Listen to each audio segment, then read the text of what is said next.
Hello everyone. सो आज हमारा HTML and CSS का 12th लेक्चर है एंड इसमें हम पढ़ेंगे फॉर्म्स पे CSS किस तरह से हम कर सकते हैं। देखते हैं। फर्स्ट ऑफ ऑल ये फॉर्म्स आपने क्रिएट करना देखे थे HTML में, ठीक है। अभी हम उन्हीं जो फॉर्म की इनपुट टैग्स थे उनके ऊपर CSS करके देखेंगे किस तरह से हम कर सकते हैं, ठीक है। तो फिलहाल ये इतनी कोई मतलब बड़ी चीज़ नहीं है, इसके लिए मैं आपको W3 स्कूल पे ही रख रहा हूँ। अच्छा, फर्स्ट ऑफ ऑल ये है कि अभी मैं यहाँ से ये स्टाइलिंग खत्म कर रहा हूँ एंड रन कर रहा हूँ। अभी आप देखोगे यहाँ पे मैंने क्या क्रिएट किया था, input type equals to text, ठीक है। सिंपल टेक्स्ट की इनपुट एक बनाई है। यहाँ फॉर एग्जांपल अगर वो पासवर्ड की भी बना लेते हैं, BR दे देता हूँ यहाँ पे, ठीक है। यहाँ मैं लिख दूँगा पासवर्ड, ठीक है। और यहाँ पे भी पास कर देता हूँ, ओके। टाइप इक्वल्स टू भी कर देता हूँ वैसे ही। तो BR दोबारा दिया, एक और लाइन नीचे आ गई, ठीक है। अच्छा, अभी हम इस पे करने जा रहे हैं CSS। तो पहली जो चीज़ है वो ये कि आप CSS जब भी करते हैं तो रिस्पॉन्सिव बनाने के लिए इनपुट्स को आप यहाँ पे लिखते हैं, मतलब आप इनकी जो विड्थ है ना उसको आप 100% कर देते हो। 100%। उससे क्या होता है, ये देखो यहाँ पे मैंने इनपुट लिखा, सारी सी बात, सॉरी सॉरी सॉरी, यहाँ पे स्टाइल का टैग मैंने शायद रिमूव कर दिया। दोबारा लिखते हैं, स्टाइल स्लैश स्टाइल, क्या नहीं,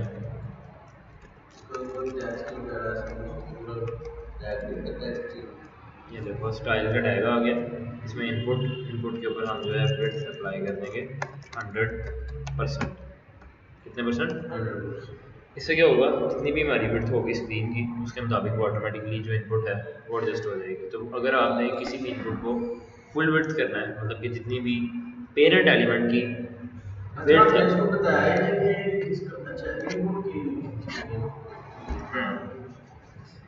इनपुट के ऊपर हमने किया है कि वेट जो है ना 100% हो जाए। अच्छा, दूसरा ये कि अगर फॉर एग्जांपल मैं यहाँ पे डिव क्रिएट कर लेता हूँ, अब ये 100% फुल बॉडी के ऊपर क्यों आ गया है, क्योंकि इसका जो पेरेंट है इनपुट का वो बॉडी है, ठीक है। अगर हम इसको किसी डिव के अंदर आ देते हैं और उसकी डिव की जो विड्थ है वो 50% है, तो उसके अंदर 100% का मतलब यही होगा कि जितना वो डिव का साइज है, ठीक है, उससे बाहर नहीं आएगा। फॉर एग्जांपल मैं यहाँ पे एक डिव क्रिएट कर देता हूँ, डिव, ठीक है। और इसको मैं ख़त्म कर लेता हूँ लास्ट पे, और इसको जो है ना मैं यहाँ पे स्टाइल दे देता हूँ, विड्थ 50%। इसको मैंने 50% की विड्थ दी, इनपुट्स को कितनी है 100%। लेकिन चूँकि वो इसके अंदर है, जो इनपुट्स हैं वो उसके अंदर है डिव के अंदर, तो वो अब डिव के हिसाब से 100% या जितने परसेंट होगी, ठीक है। अगर फर्ज करो मैं यहाँ से इनपुट को 50% करता हूँ तो ये फर्ज करो डिव इतनी थी तो उसकी हाफ हो जाएगा, क्लियर। तो ये इस तरीके से बेसिकली काम करता है। तो अभी इसमें चीज़ जो बताने वाली थी वो मेन यही है कि आपने फुल विड्थ अगर यूज़ करनी है तो उसके लिए आपको विड्थ 100% करनी होगा। नेक्स्ट आगे चलते हैं। अच्छा, किसी भी इनपुट को अगर आपने स्टाइल करना है उसकी आप टाइप के थ्रू कर सकते हो। आपको याद होगा आपने CSS में ना स्टार्टिंग में पढ़े थे यहाँ पे सिलेक्टर्स, ठीक है। सिलेक्टर्स में एट्रीब्यूट सिलेक्टर्स थे। एट्रीब्यूट सिलेक्टर्स में हम क्या कहते थे, उसको लिखने का तरीका क्या था, जिस तरह ए है, ए के ऊपर अगर टारगेट का एट्रीब्यूट होगा तो फिर ये काम करेगा, ठीक है। यहाँ हम इस तरह भी लिख सकते थे कि अगर ए के ऊपर टारगेट का एट्रीब्यूट होगा और उसकी वैल्यू ब्लैंक होगी तो फिर आप इस पर अप्लाई करो, जिस तरह से ये इन्होंने लिखा हुआ है यहाँ पर, ठीक है। उसी तरह से हम, चूँकि आपको पता है कि इनपुट के अंदर जो टाइप है वो एक एट्रीब्यूट है और ये उसकी वैल्यू है, तो हम इसी तरीके से लिख सकते हैं। फ़र्ज़ करो मैं ये चाहता हूँ, मैंने यहाँ पे फ़र्ज़ कर लो एक और क्रिएट कर लेता हूँ, इसी को कॉपी कर रहा हूँ, पेस्ट कर दिया, ठीक है। और इधर आके मैं कह देता हूँ BR, इसको मैं यहाँ पे जस्ट इसकी जो टाइप है ना वो चेंज करके पासवर्ड कर देता हूँ, बाकी सब कुछ सेम रहेगा, ठीक है। अच्छा, मैं ये चाहता हूँ जो input type equal to password है उसके ऊपर अप्लाई ना हो, सिर्फ और सिर्फ जो हमारी स्टाइलिंग है वो अप्लाई हो टेक्स्ट के ऊपर। तो मैं उसके लिए यहाँ पे क्या लिखूँगा, इनपुट, ये सारी चीज़ें वही हैं जो आप ऑलरेडी पढ़ चुके हो, मैं जस्ट आपको इनपुट्स के हवाले से बता रहा हूँ, ठीक है। ऐसे ही आएगी, हाँ जी। टाइप इक्वल्स टू, मैं यहाँ पे लिखता हूँ फॉर एग्जाम्पल टेक्स्ट, फिर इसके बाद मैं लिखूँगा, मतलब इसका मतलब क्या हुआ कि ऐसी इनपुट जिनकी टाइप क्या है टेक्स्ट, ये सिर्फ आप उन्हीं के ऊपर अप्लाई करेगा विड्थ जो मर्जी बता सकते हैं। मैंने आपको अभी थोड़ी देर पहले क्या बताया, क्या बताया, मैं आपको लेके गया था कुछ देर पहले सिलेक्टर्स में, यहाँ से मैं लेके गया था एट्रीब्यूट सिलेक्टर्स में, तो आपने मतलब देखा नहीं कि लिखने का उसका तरीका क्या है। ये देखो टारगेट जो लिखा हुआ है कैसे लिखा हुआ है, टारगेट इक्वल्स टू,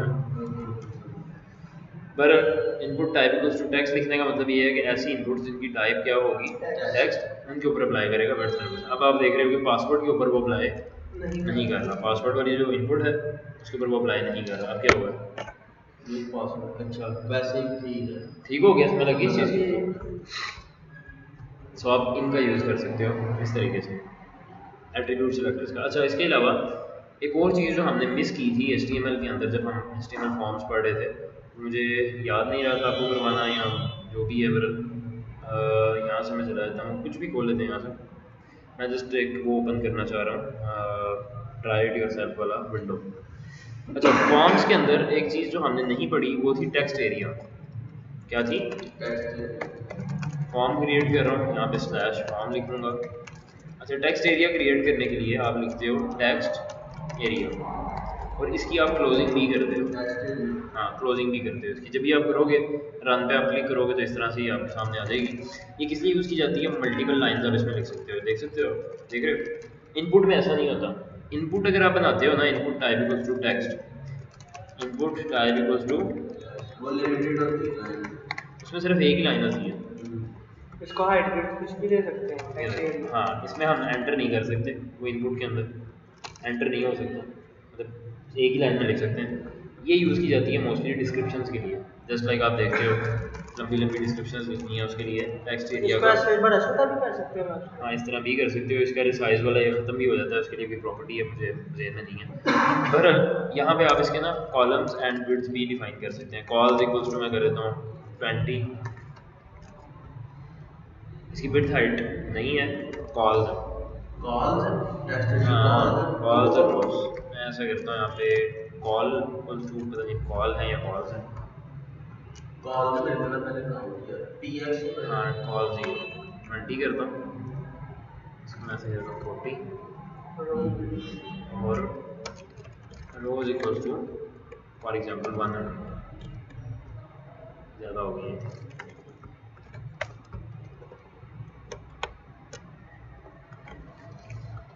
चलो जितनी भी है, जितनी भी आप करना चाहते हो अगर उसी हिसाब से आप यहाँ पे कर सकते हो, ठीक है। तो ये एक चीज़ थी जो मैंने आपको नहीं बताई, टेक्स्ट एरिया वगैरह मतलब समय लगी इस चीज़ की, टेक्स्ट एरिया को स्टार्ट करना है। बताया तो है कि डिस्क्रिप्शन के लिए यूज़ किया था, डिस्क्रिप्शन वगैरह लंबी चीज़ें जो लंबा टेक्स्ट होगा, ठीक है। अच्छा इधर देखो इसके अंदर अगर हमने बाई डिफ़ॉल्ट कोई वैल्यू देनी है तो किस तरह से देते हैं, वैल्यू इक्वल्स टू जो भी हेलो वर्ड लिख देता हूँ तो ये वहाँ पे बाई डिफ़ॉल्ट शो हो जाएगी, ऐसे ही था, ठीक है। टेक्स्ट एरिया के अंदर आप वैल्यू नहीं दे सकते, ये भी चीज़ अभी मेरे माइंड में आई। यहाँ पे आप वैल्यू नहीं दे सकते, अगर दोगे भी तो वो काम नहीं करेगा ना, देखो रन पे क्लिक करता हूँ वो चला ही नहीं उसके अंदर आएगा कुछ भी नहीं ना आया आपके सामने। अब वो क्या सिनेरियो है, अब इसके अंदर वो जो ऐसे हाइड टेक्स्ट होता है वो तो प्लेस होल्डर ही है, वो उधर भी प्लेस होल्डर था, इधर भी प्लेस होल्डर, इधर भी करेगा, इधर भी करेगा, हाँ इधर भी इधर भी चलेगा, लेकिन वैल्यू नहीं चलेगी। वैल्यू अगर आपने इसमें बाई डिफ़ॉल्ट ऐड करनी है, ये जो दोनों जहाँ से स्टार्ट और एंड हो रहे हैं इसके दरमियान में जो चीज़ लिखोगे वो वैल्यू में जाएगी, ये देखो। अच्छा एक और चीज़ इसके अंदर अगर आप यहाँ पे एंटर करोगे तो वैसे तो आपको पता है कोडिंग में एंटर काउंट नहीं होते, ऐसे ही है, लेकिन टेक्स्ट एरिया के अंदर एंटर काउंट होंगे, ठीक है। तो आप अगर इसको बिल्कुल ऊपर चाहते हो तो इसको बिल्कुल यहाँ से जोड़ के रखते हैं इसको साथ, हाँ and B N B S P वाली स्पेस नहीं देनी पड़ेगी। ओके सो नेक्स्ट आगे चलते हैं। अब वो बता रहे हैं कि आप पैडिंग अप्लाई कर सकते हो इनपुट्स के ऊपर। अब किस तरह से करते हैं वो तो मुझे खैर बताने की ज़रूरत नहीं है, आपको ऑलरेडी पता है पैडिंग का यूज़ की हुई है ना।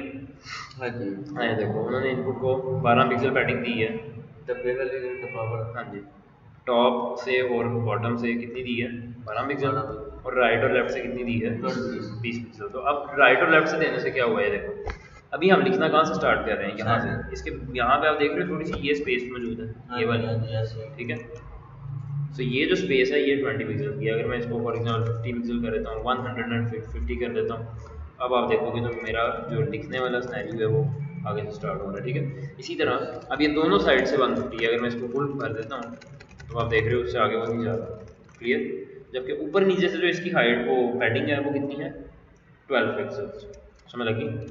वो ठीक है, पर ये है कि ये लंबा भी तो डब्बा हुआ है ना। लंबा तो मतलब ये था ही ना, 100% लंबा तो फुल था ही 100% से ज़्यादा। पैडिंग के अंदर उसके जो वर्ड्स को दी है ये टेक्स्ट की वजह से पैडिंग अंदर से होती है apply। तो ये पैडिंग अंदर बॉर्डर से लेके अंदर तक का फासला उतना हो गया।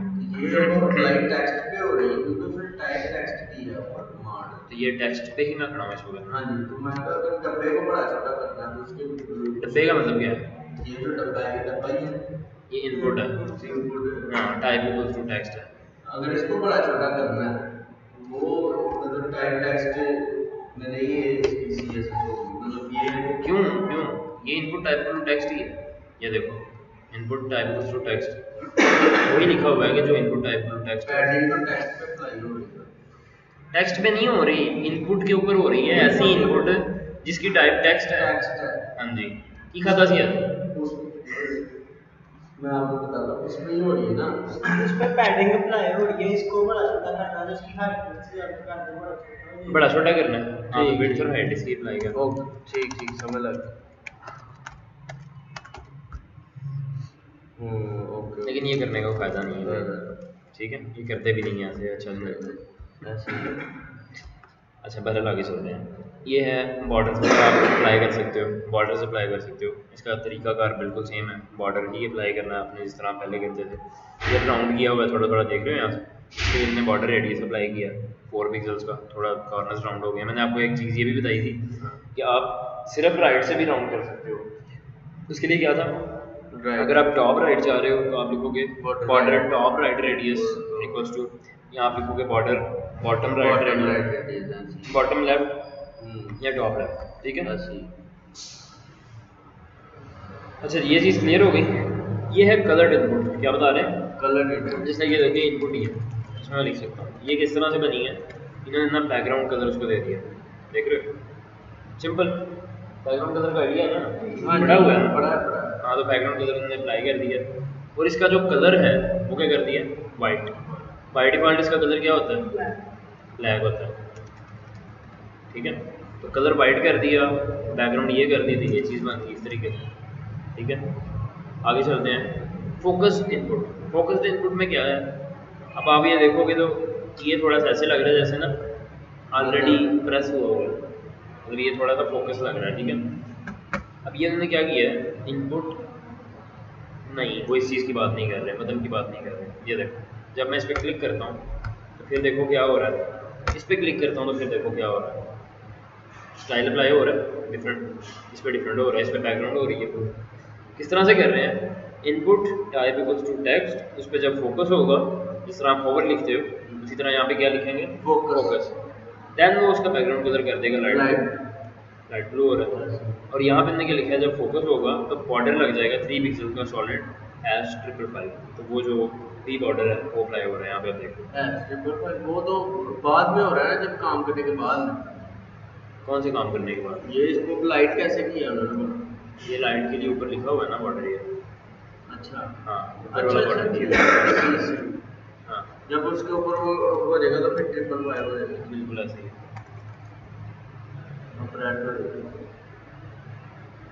ठीक हो गया काम। अच्छा, मतलब ये चीज़ें आपने ऑलरेडी पढ़ी हैं तो इसलिए आपको थोड़ा सा वो बता रहे हैं। अच्छा, एक चीज़ ये देखो, मैंने भी आपको थोड़ी देर पहले ना बताया था, जितनी आप पैडिंग लेफ्ट साइड से देते जाओगे उतना ही इनपुट आगे से स्टार्ट होगी। अब हमें यहाँ पे एक आइकॉन एडजस्ट करना थी, सर्च वाली आइकॉन लगानी थी इसके अंदर। तो उन्होंने किस तरीके से लगाई है, उन्होंने यहाँ से पैडिंग इसकी 40 पिक्सल कर दी है लेफ्ट से। उससे क्या हुआ है, ये थोड़ी सी लिखना जो है वो आगे से स्टार्ट हो रहा है। अब आइकॉन यहाँ पे कैसे लगी है, ये बिल्कुल वही चीज़ है जो आप यहाँ पे देखते हो, जिस तरह ये आइकॉन लगी हुई है। ठीक है, नहीं पोजीशन फिक्स नहीं होगी, मैं इसका आपको बताता हूँ कैसे होगा।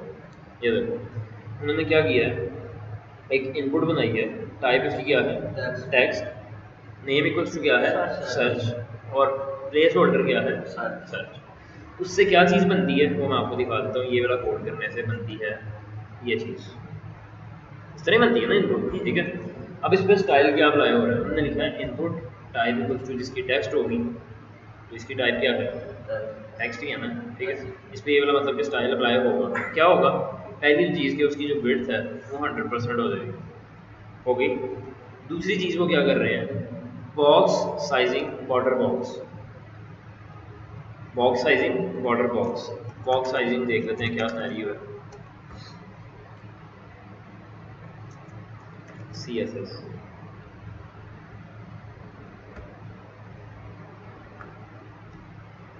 allow us to include the padding and borders in an element's total width and height। मतलब कि उसकी जितनी भी, आपने एक चीज़ नोटिस की, जब हम divs क्रिएट करते थे उसको हम 100% अगर width दे देते थे, उसको देने के बाद अगर हम उस पर थोड़ी सी भी पैडिंग अप्लाई करते थे तो वो div नीचे आ जाती थी। उसकी रीज़न क्या थी कि वो पैडिंग उस बॉक्स को बड़ा कर देती थी। ऐसे ही है, जबकि ये लिखने से क्या सिनेरियो होने वाला है कि पैडिंग जितनी भी अप्लाई होगी वो इसके अंदर अप्लाई होगी, जो बाहर को जा रहा है ना वो खत्म हो जाएगा। मतलब कि जितनी इसकी विड्थ मैक्सिमम या हाइट मैक्सिमम है ना, जब मैं पूछ रहा था ना कि भाई ये टैग ये टैग जिससे विड्थ वगैरह अच्छा बॉक्स साइजिंग के अंदर कैसे बदलने की ये पोजीशन पा ये सुनो ध्यान से, ये देखो अभी हमने इसकी 100% दी है, जगह नहीं है, ठीक है।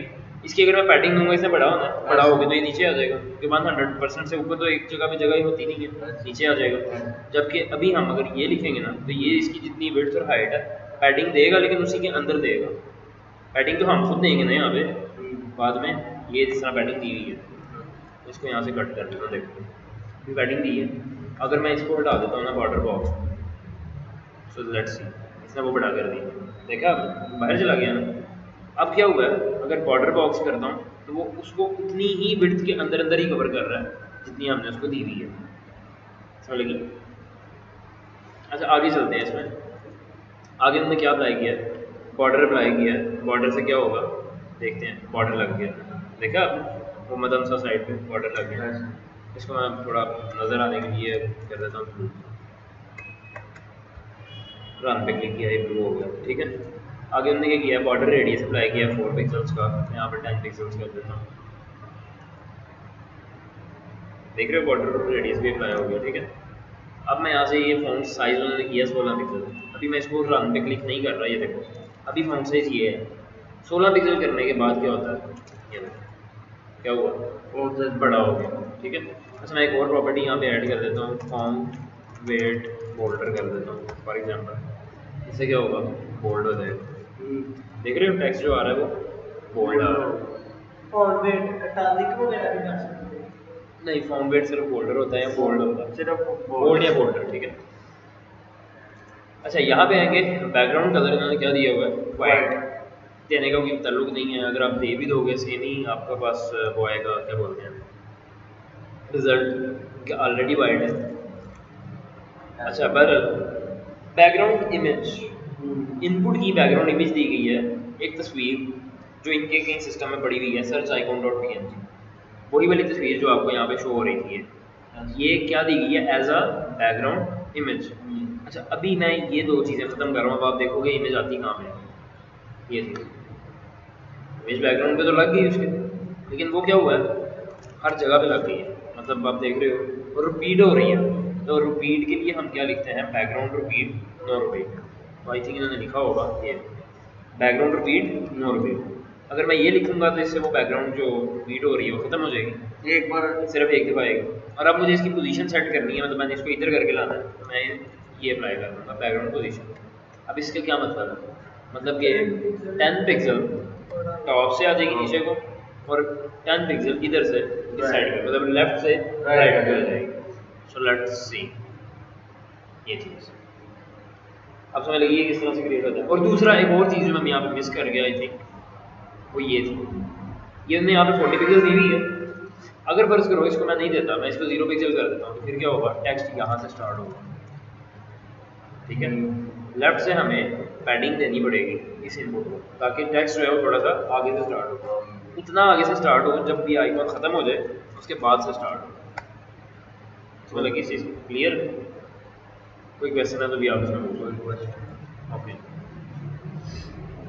एनिमेटेड सर्च इनपुट, ये देखो इस पर क्लिक कर रहा हूँ, आगे को मूव कर रही है, ये सारी सी बात है। इसमें ट्रांजिशन का यूज़ हो रहा है, किसका यूज़ हो रहा है, एनिमेशन। आपको याद है मैंने एक दिन आपको वो पोजीशन फिक्स जब करके दिखाई थी, उसमें यहाँ पे एक डिव को अंदर थोड़ा सा किया था, उस पर माउस लेके आने पे थोड़ी सी वो बाहर को निकलती थी, और बाहर पे निकलती थी जब वो, तो उसको मैंने स्मूथ किया था। थोड़ा सा स्मूथ करने के लिए मैंने ट्रांजिशन का यूज़ किया था, और मैंने लिखा था transition equals to 5s all dot 5s, ऐसे ही लिखा था ना, ठीक है। अब इन्होंने ट्रांजिशन तो यूज़ कर ही रहे हैं, लेकिन यहाँ पे और चीज़ लिखी हुई है, ठीक है। ट्रांजिशंस बेसिकली यूज़ की जाती हैं CSS में एनिमेशंस के लिए, ठीक है। हो सकता है ये अलग से जो है ना इसका ये लेक्चर है, ठीक है। इसमें हम पढ़ेंगे ट्रांजिशंस किस तरह होती हैं। पर अभी के लिए जो भी वैल्यूज़ आपके सामने आ रही हैं उसको आप देखो। इन्होंने बाय डिफ़ॉल्ट विड्थ कितनी की हुई है? 130। और जब इसके ऊपर फोकस होगा तब विड्थ कितनी कर रहे हैं? 100। लेकिन अगर मैं इसको यहाँ से ख़त्म कर देता हूँ, रन पे क्लिक करता हूँ, काम अभी भी करेगा। वो देख रहे हो यकदम से स्मूथली जाने के लिए। अब मैंने जो उस दिन लिखा था वो मैंने यहाँ पे लिखा था all डॉट 5s, इसका मतलब था तमाम इफेक्ट्स अप्लाई कर दो, मतलब जो नॉर्मल होता है ना एनिमेशन 5 सेकंड के लिए। तो अब ये देखो कि 5 सेकंड के लिए अगर मैं इसको 10 कर देता हूँ तो वो थोड़ा सा लेट होगा। ये थोड़ा मेरे ख्याल से जल्दी हो रहा है, क्या स्नैरी भाई? 1 सेकंड करता हूँ, पता नहीं क्या स्नैरी। पर अभी इन्होंने जो लिखा हुआ है वो लिखा हुआ है विड्थ। विड्थ क्यों लिखा है यहाँ पे? क्योंकि हमने इसकी विड्थ के ऊपर ये वाली एनिमेशन लगानी है। आल का मतलब ये था कि जितनी भी फोकस के ऊपर चीज़ें लगाई गई हैं, अगर आल लिख देते हैं उसका मतलब है कि जितनी भी फोकस के ऊपर चीज़ें लगाई गई हैं सब पे ये वाला इफेक्ट अप्लाई कर दो, ये वाला, ठीक है। पर अभी हम सिर्फ विड्थ में लगाना चाहते हैं। 0.4 सेकेंड्स में होगा, विड्थ इंक्रीज होगी, कितनी होगी वो यहाँ पे लिखी हुई है ऑलरेडी नीचे। और ये क्या है? इफेक्ट लिखा हुआ है, किस इफेक्ट में होगी? Ease in out. क्या है? Ease in out. Videos animation जब आप वो ट्रांजिशंस लगाते हो ना उसमें ईज इन और ईज आउट होती है। ईज इन ईज आउट देखा हुआ? क्या है इसका मतलब?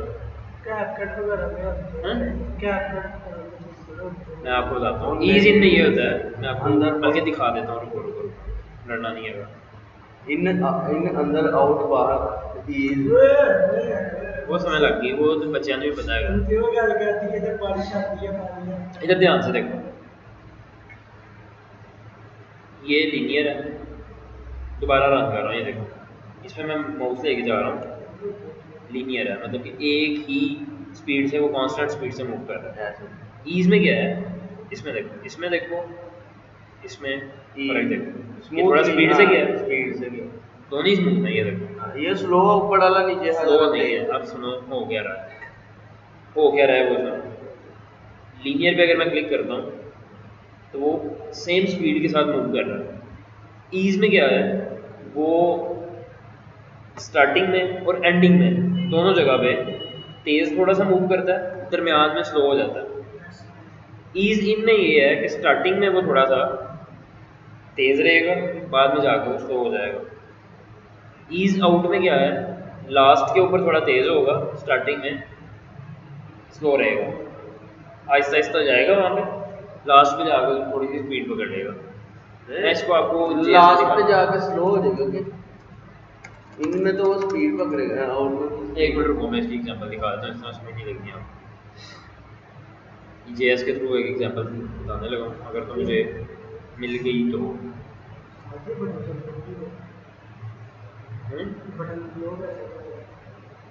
वो ऐड लगी हुई है, तस्वीर है, तस्वीर है, बता ग्लो के लिए आप बॉक्स शेडो ऐड कर सकते हो। ये वैसे तस्वीर है पूरी पूरी, ये पूरी इमेज है।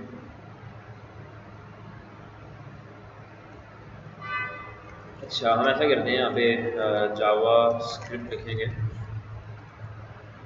एंड यहाँ से मैं चला जाऊँगा W3 स्कूल में, जावा JS में, एंड यहाँ से हम देख लेते हैं अपना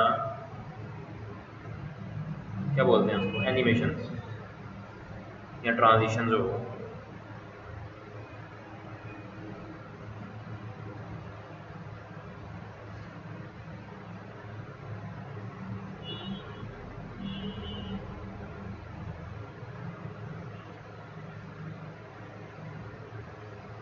नहीं सरकार इधर तो मुझे खैर कहीं भी मिल रहा।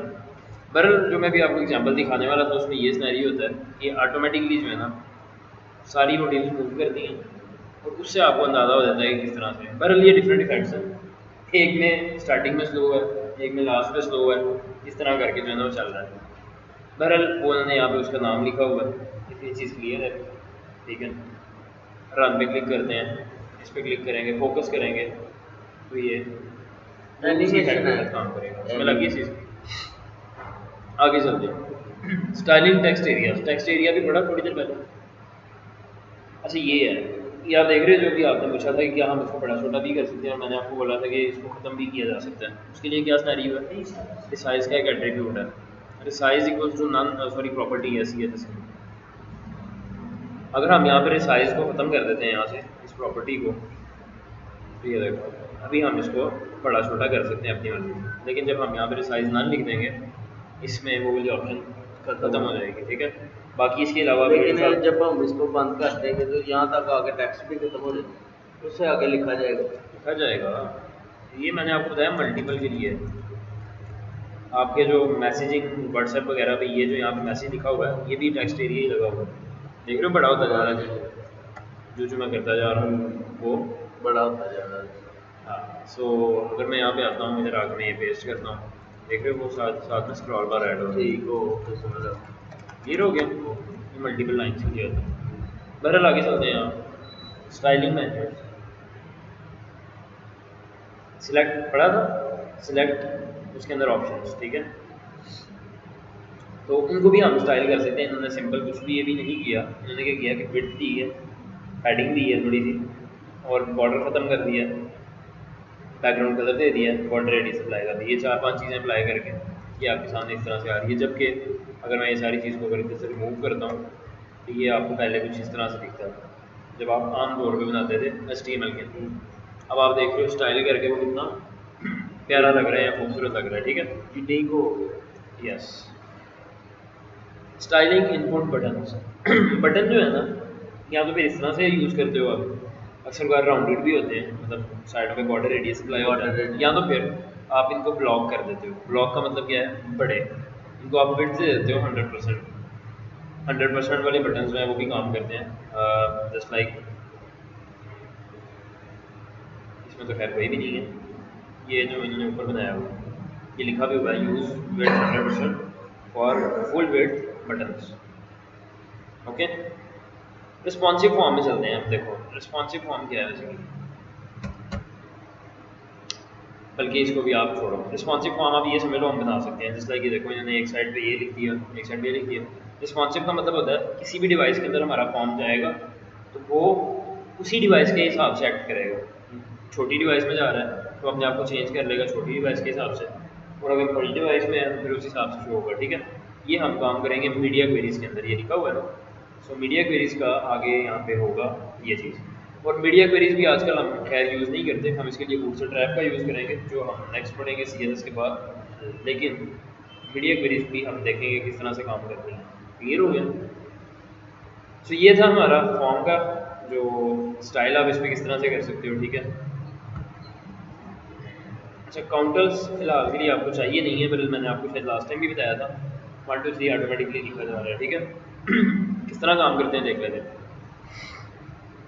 ये देखो यहाँ पे इन्होंने बॉडी के अंदर एक काउंटर रीसेट क्रिएट किया है, काउंटर रीसेट क्रिएट किया है किस नाम से, सेक्शन के नाम से। H2 से पहले वो कह रहे हैं H2 बिफोर, मतलब कि हर H2 से पहले क्या चीज़ लगेगी, पहले कंटेंट लगता है ना बेसिकली, मतलब कंटेंट के अंदर जो भी लिखा होता है वो H1 से पहले लग जाता है, ठीक है। इधर देखो यार काउंटर इंक्रीमेंट लिखा हुआ है, किसको इंक्रीमेंट करना है, सेक्शन।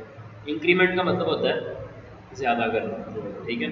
तो जब भी ये वाली चीज़ चलेगी, मतलब जब भी कोई उसको H1 नज़र आएगा, सॉरी H2 नज़र आएगा, वो उसमें एक प्लस कर देगा। किसमें प्लस कर देगा, सेक्शन के अंदर। सेक्शन क्या है, काउंटर, जो कि आपने यहाँ पे बॉडी के अंदर डिफाइन किया हुआ है।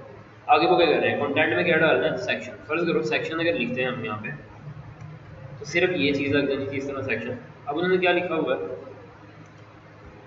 सेक्शन 1 2 3 नंबर भी आ रहा है, और इस तरह से आ रहा है काउंटर, इसके अंदर उन्होंने काउंटर का नाम दिया हुआ है, काउंटर का नाम क्या था, सेक्शन, और आगे ये डाला हुआ है कॉलन, कॉलन वहाँ पे शो।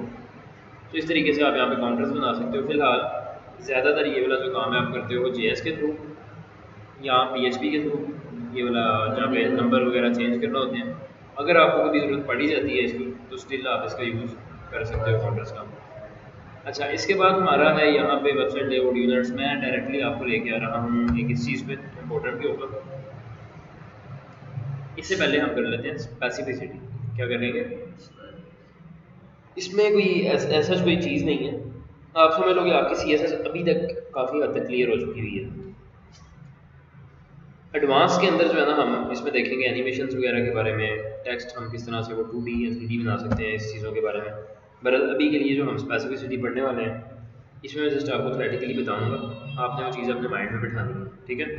ये सुनो, हर चीज़ की एक स्पेसिफिसिटी होती है। स्पेसिफिसिटी से क्या मुराद है? इंपॉर्टेंस। आपको क्या लो इंपॉर्टेंस, मतलब कि फ़र्ज़ करो एक H1 का टैग है आपके पेज के अंदर, आपने उसके ऊपर इनलाइन CSS के थ्रू भी, इधर देखो काम करोगे, करना तो कर लो पहले, ओके।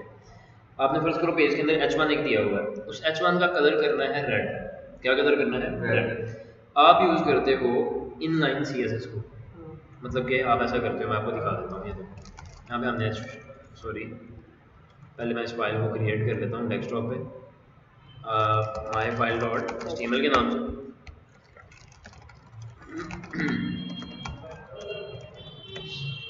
अच्छा, अभी मैं क्या करने वाला हूँ, बॉडी में आ रहा हूँ, पहले इसको ओपन कर लेता हूँ। यहाँ पे मैं एक H1 क्रिएट कर रहा हूँ, ठीक है? Here is some heading, ठीक है? लिख दिया मैंने, क्लियर है? Here is some heading। अच्छा, अब इसको स्टाइल करने के, इसको मैंने कलर रेड करना है तो उसके बहुत सारे तरीके हैं। मतलब एक तरीका ये है, मैं ये लाइन के थ्रू कर सकता हूँ। फॉर एग्जांपल मैं लिख देता हूँ कलर रेड, लिख दिया मैंने। अब क्या कलर हो जाएगा? रेड। अच्छा, अब मैं ऐसा करता हूँ कि मैं इसके थ्रू भी तो रेड कर सकता था, इंटरनल CSS के थ्रू। तो मैं यहाँ पे आगे लिख देता हूँ कलर, सॉरी H1, इसका जो कलर है वो आप कर दो रेड। हाँ सॉरी, मैं इसको कहता हूँ ब्लू कर दो। एक जगह मैंने रेड कर दिया, एक जगह ब्लू कर दिया। अब आप मुझे बताओ किसकी मानेगा ये? इसकी मानेगा। आप बोल रहे हो इंटरनल CSS की मानेगा, तो आपका जवाब गलत है, बिकॉज वो मानेगा इनलाइन की। इनलाइन CSS की इंपॉर्टेंस सबसे ज़्यादा है। अभी अगर मैं इसको इंस्पेक्ट करूँगा, आप यहाँ पे देखोगे, इसको मैं सिलेक्ट करता हूँ यहाँ से, क्या देखो माई फाइल डॉट HTML के अंदर लाइन नंबर 6 पे ये H1 डिफाइन किया गया इंटरनल CSS, वहाँ पे वो क्रॉस कर रहा है, किस चीज़ को कर रहा है? जो इन लाइन के अंदर दिया हुआ, उसकी इंपॉर्टेंस ज़्यादा है, ठीक है? इसी तरह से हम कई तरीके से इसको दे सकते हैं। फॉर एग्जांपल छोड़ो फाइल, फर्ज करो हम एक न्यू CSS की फाइल बनाते हैं, उसको हम इस पेज के साथ लिंक कर देते हैं, माई फाइल डॉट CSS के नाम से मैं एक फर्ज करो बना रहा हूँ। उस CSS की फाइल के अंदर मैं लिख देता हूँ कलर पर्पल। अब मैं बनाने नहीं वाला, फर्ज करो उसमें मैं लिख देता हूँ कलर पर्पल। अब पर्पल होगा, ब्लू होगा, रेड होगा, कौन सा होगा? अभी भी रेड ही होगा, ठीक है? अब फर्ज करो कि मैं यहाँ से, यार छोड़ो, तुम्हें करके बतानी पड़ती है चीज़। ये देखो एक मिनट रुको, मैं बता देता हूँ, टेंशन ना लो। यहाँ से मैं एक न्यू फाइल क्रिएट कर रहा हूँ, माई फाइल डॉट CSS, ठीक है? अब समझ लगी कि नहीं क्या हमने किया? एक न्यू फाइल बनाई है, उसको हमने इधर लिंक भी किया। हाँ, लिंक भी कर दिया, सेम लोकेशन पे पड़ेंगे, ठीक है? अभी के लिए मैं ये वाला स्टाइल भी ख़त्म कर रहा हूँ, कर दिया। इसको भी मैं कमेंट कर रहा हूँ। इधर आते हैं, यहाँ पे लिखते हैं H1, इसका जो कलर है तो आप कर दो बॉडी पिंक। इधर कौन सी बॉडी आनी है? CSS की file, external file, external CSS नहीं पड़ी, इतना ही नहीं काम थे याद कितना है? अच्छा रिफ्रेश कर रहा हूँ, ये देखो इसको मैं यहाँ पे आगे कर देता हूँ ऑरेंज, नजर आ जाता कि थोड़ा ये ऑरेंज कलर हो गया, हो गया। अब हम ये स्टाइल कहाँ से आ रहा है? बेसिकली CSS से आ रहा है, एक्सटर्नल CSS के। अब आप मुझे ये बताओ, मैं इधर आता हूँ, यहाँ पे मैं स्टाइल देता हूँ कलर रेड, रेड होगा या ऑरेंज होगा? रेड ही होगा, ठीक है? समझ लगी? ठीक है, इधर देखो, ये मैं इधर आता हूँ, इसको भी मैं ऑन कर देता हूँ, ब्लू कर देता हूँ। अब ब्लू होगा, रेड होगा या ऑरेंज होगा? रेड ही होगा, अभी भी रेड ही होगा।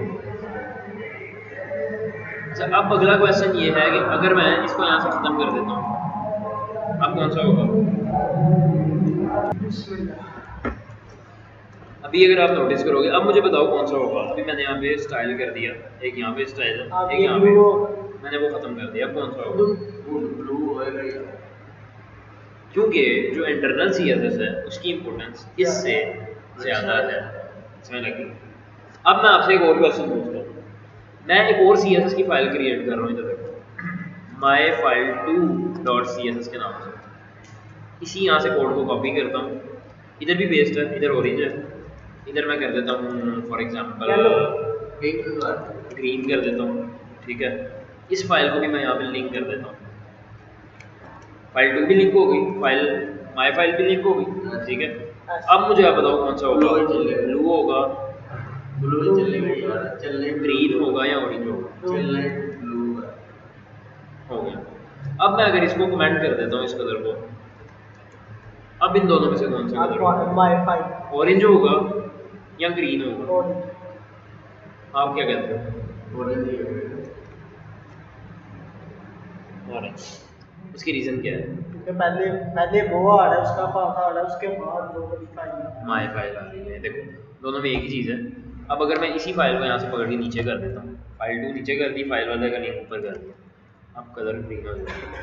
वो तो ठीक है सारी गल्लां मैं समझ एक मिनट बाद एक चीज़ दी समझ नहीं लगी ए खोलियो जरा उन्हें तुझे लिखा है ਇਹਦੇ ਤੇ ਨਾ ਵੀ CSS ਦੱਸਿਆ ਗਿਆ ਅਪਲਾਈ ਕਰਨੀ ठीक है हाँ। ਮੈਨੂੰ ਕਿਵੇਂ ਪਤਾ ਲੱਗਿਆ जब आपने थर्ड लेक्चर या फोर्थ लेक्चर जब भी आपने CSS की टाइप्स पढ़ी थी ना, उसमें आपकी एक टाइप थी एक्सटर्नल CSS। ठीक है, उसमें मैंने बताया था कि आप इसी तरीके से कोड लिखते हो। ये CSS की फाइल है, इसमें सिर्फ CSS का कोड आना है, उसको ऑलरेडी पता है। अच्छा एम CSS लिखने तो मैं घंटे का तो क्या है, और उसको हमने इधर लिंक भी किया हुआ है।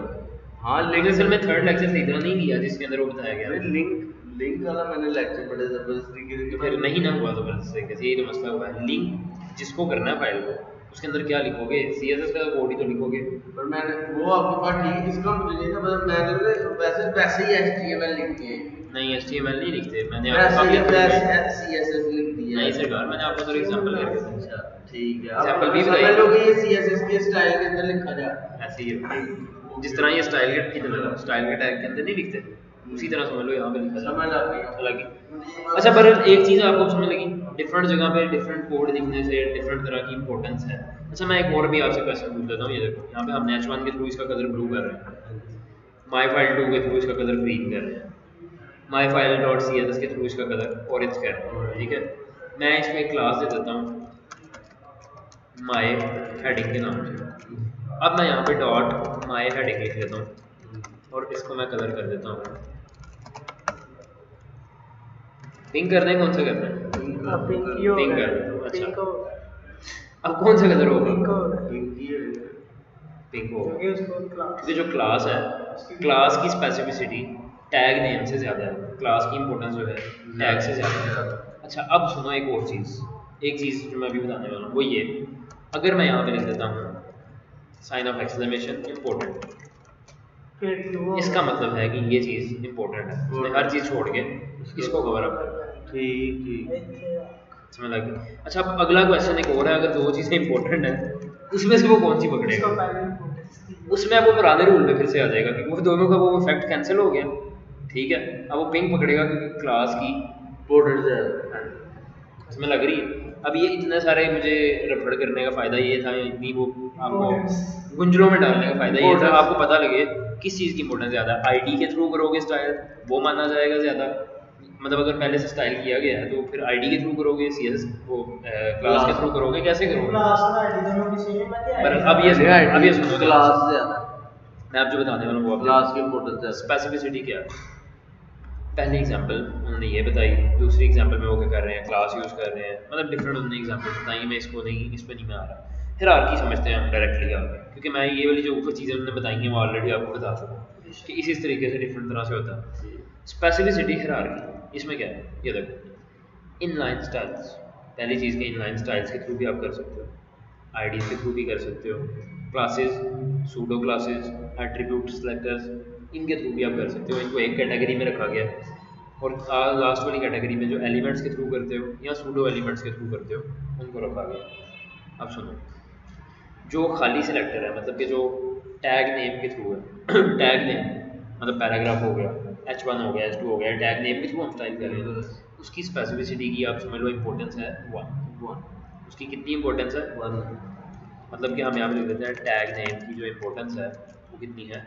1। क्लियर है? जो क्लास की इंपॉर्टेंस है ना वो है 11, क्लास की नहीं है ये, सॉरी सुनो, क्लास ये है डॉट टेस्ट के नाम से, इसकी इंपॉर्टेंस कितनी है 10। यहाँ पे उन्होंने लिखा है ऐसे पैराग्राफ जिनकी क्लास टेस्ट हो, तो अब क्लास के 10 और टैग नेम का 1 मिलके कितने बन गए 11। तो इसकी इंपॉर्टेंस ज़्यादा हो जाएगी, इसकी इंपॉर्टेंस होगी 11 नंबर काम इसका। इसका करेगा, ये इसका नहीं करेगा। हाँ अगर आपने इन दोनों को दिया हुआ है ना तो इसमें से वो काम इसका करेगा, क्योंकि इसके 11 पॉइंट्स बन रहे हैं, इसके कितने बन रहे हैं 10। अच्छा पी हैश डेमो, अब ये देखो अगर हैश देखोगे ना आईडी की इंपॉर्टेंस ज़्यादा होती है क्लास से, उसकी इंपॉर्टेंस कितनी है आईडी की ज्यादा क्लास ज़्यादा होती है आईडी। वो मैंने टैग नेम की बताया था, सरकार ध्यान रखा करो ये चीज़ों में। ये अच्छा देखो जो मैं आ गया ये टैग नेम है और ये क्लास है, मैं आईडी की बात कर रहा हूँ। आईडी ठीक है, अगर अभी आईडी दूंगा यहाँ पे तो वो इससे आईडी वाला सब बंदा छोड़ हाँ, दे, क्योंकि आईडी इंपॉर्टेंट के को भी छोड़ देगा वो। इम्पोर्टेंट को तो मानेगा ही मानेगा। यार, अगर 2 दिए होंगे फिर छोड़ दो।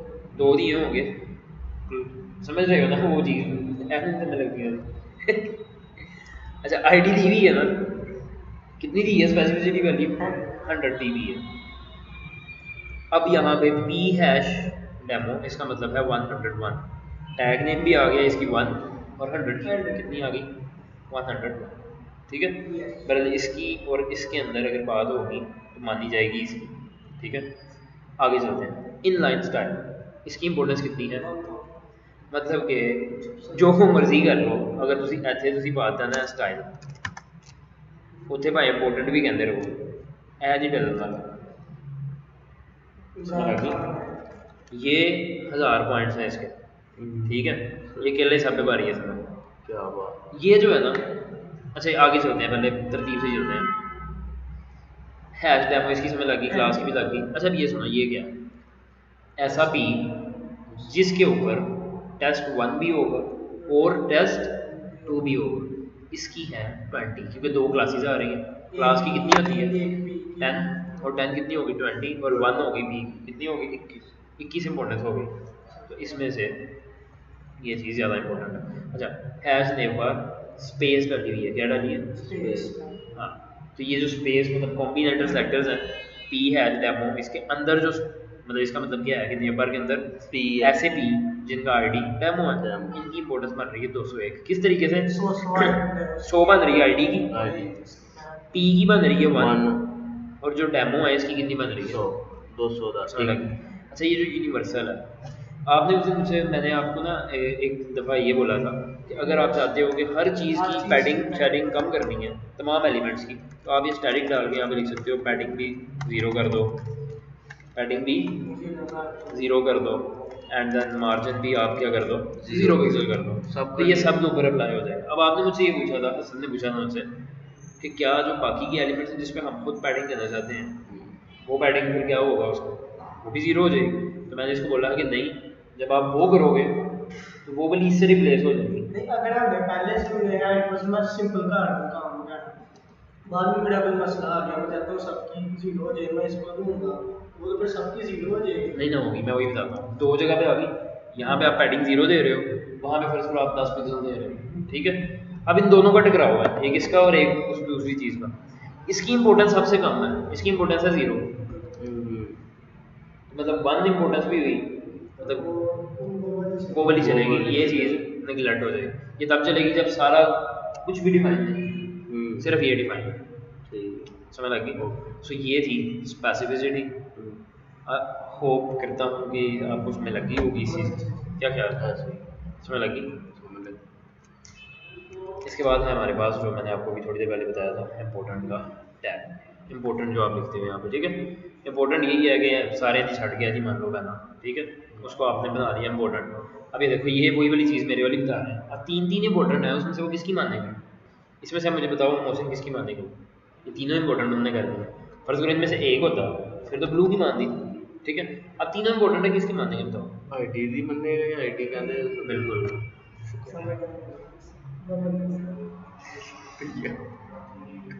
गुड हो गया, वाह कुछ चंगा है ये बता। वाह। इसमें से क्या होगा, बटन है, बैकग्राउंड कलर उन्होंने दिया हुआ है, ये कलर दिया हुआ है ये, पैडिंग दी है ये, बॉर्डर दिया है ये, ठीक है, सब कुछ इन्होंने किया है इम्पोर्टेंट। पूछना कि मतलब दसना कि मैं दस इधर ये यहाँ पे बटन इधर लगा हुआ है, बटन इनने अप्लाई किया डॉट बटन के ऊपर, ठीक है, मतलब क्लास बटन, ये इसको दी गई है क्लास बटन। अब दूसरी साइड पे ये ए टैग भी, ए टैग है ना, तो माई डिव के अंदर स्पेस डाल के जो ए टैग है, मतलब इसका मतलब है कि माई डिव के अंदर है, MyDiv। आप देख रहे हो माई डिव के अंदर जो ए टैग है उसके ऊपर अप्लाई होगा ये वाली चीज़, ठीक है।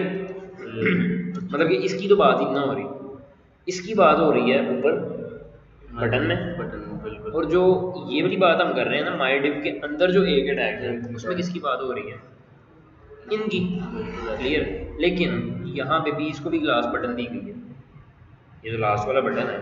तो अब मुझे आप ये बताओ इस पे बैकग्राउंड कलर येलो होगा या कि बैकग्राउंड कलर ये होगा,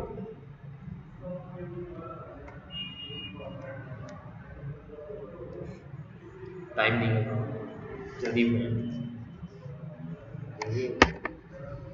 ये ध्यान से सोचा करो ना पहले, ये देखो ये डॉट बटन लिखा हुआ ये है, तो क्लास है। हाँ इसकी कितनी इंपॉर्टेंस है, इसकी इंपॉर्टेंस आईडी से कम है, आईडी से कम है। यहाँ पे आईडी आ गया, उसके बाद स्पेस के बाद ये भी आ गया, दोनों की 101 हो गई, ठीक है। ऐसे। तो 101 और यहाँ पे कितनी थी 10, तो सारी सी बात है वो इसी की मानेगा, क्लियर है। बहरहाल समय लग चुकी होगी आई थिंक आपको, बाकी की जो चीज़ें हैं वो हम करते हैं कल, और बाकी जो है ना वो फिर ये वाली चीज़ें कवर अप करके उसके बाद फिर हम बूटस्ट्रैप ट्रैप की तरफ आते हैं, ठीक है। इसमें हम कोशिश करेंगे कि इसको कितना रुको एक मिनट, ये जो एडवांस है ना इसमें से हमने कुछ चीज़ें कवर अप करनी है, सारा कुछ नहीं करना, कुछ चीज़ें इसमें से हम कवर अप करेंगे, बल्कि इसी में हमारा काम हो जाएगा। यहाँ एक दो लेक्चर यहाँ से आप कर लोगे ग्रिड के, पर ग्रिड बेसिक जो है हम जो सही वाली करेंगे वो हम बूटस्ट्रैप ट्रैप के अंदर करेंगे, ठीक है। तो अब मैं आपको ये ग्रिड वाला समझा दूँगा, अभी के लिए हमने जस्ट यहाँ से एडवांस करना है, जो एडवांस वाला लिखा है इसमें से कुछ टॉपिक्स करने हैं, उसके बाद जो है ना हम मूव ऑन करते हैं यहाँ बूटस्ट्रैप ट्रैप पे या जावास्क्रिप्ट पे, ठीक है।